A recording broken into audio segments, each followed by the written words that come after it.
میں عموماً بعض شہروں میں گیا ہوں تو آپ ہی کی طرح بعض صاحبان سے ملاقات ہوئی ہے تو پتہ چلتا ہمارے والد صاحب یوں 11ویں منایا کرتے تھے، ہمارے والد صاحب یوں میلاد منایا کرتے تھے، ہمارے والد صاحب یوں جایا کرتے تھے، ہمارے گھر پہ یوں بزرگ آیا کرتے تھے۔ اب میری ہمت نہیں ہوتی ان کو پوچھوں کہ کیا آج آپ یہ کر رہے ہیں؟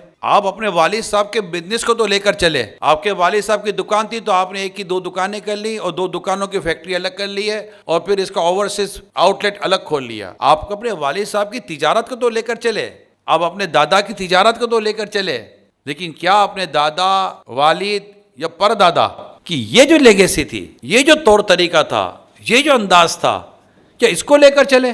ان کا جواب یہی آتا ہے کہ نہیں یار، وہ بس اب آج کل حالات ایسے ہیں اور اب نہیں کر سکتے۔ مہمان نوازی، یعنی ہم ایک گھر پہ گئے کسی کے یہاں تو بتایا کہ ہمارے یہاں اتنا لنگر ہوتا تھا، ہمارے والد صاحب جو تھے اتنا کرتے تھے، فلاں تعریف کرتے تھے، اتنے کھلاتے تھے اور زبردست ہوتا تھا۔ تو میں کہا آپ کیوں نہیں کرتے؟ کہ اب ہم مسجد میں بھیج دیتے ہیں اور اس سے زیادہ ہو رہا ہے۔ میں کہا مسجد میں بھیجیں، زیادہ ہو رہا ہے، اللہ آپ کو اس کا اجر دے گا، مگر گھر میں کیوں نہیں کر رہے آپ؟ والد صاحب بھی بھیجتے تھے لیکن والد صاحب نے گھر میں اپنی برکت رکھی تھی۔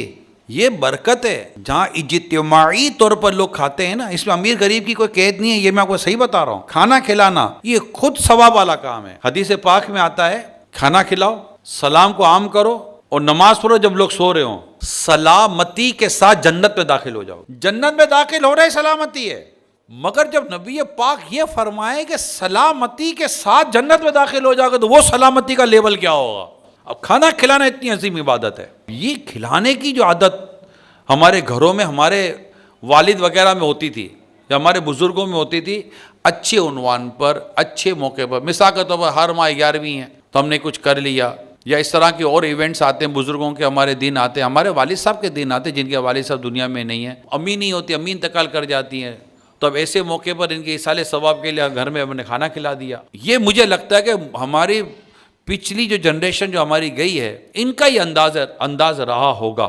بعض جگہوں ہر ایک کے گھر میں یہ انداز ہو یہ ضروری نہیں ہوتا، لیکن رہا ہوگا۔ اگر یہ انداز رہا ہے، نہیں رہا تو ہونا چاہیے، ہم لے کر آئیں اور اپنی اولاد کو اس کی طرف لائیں۔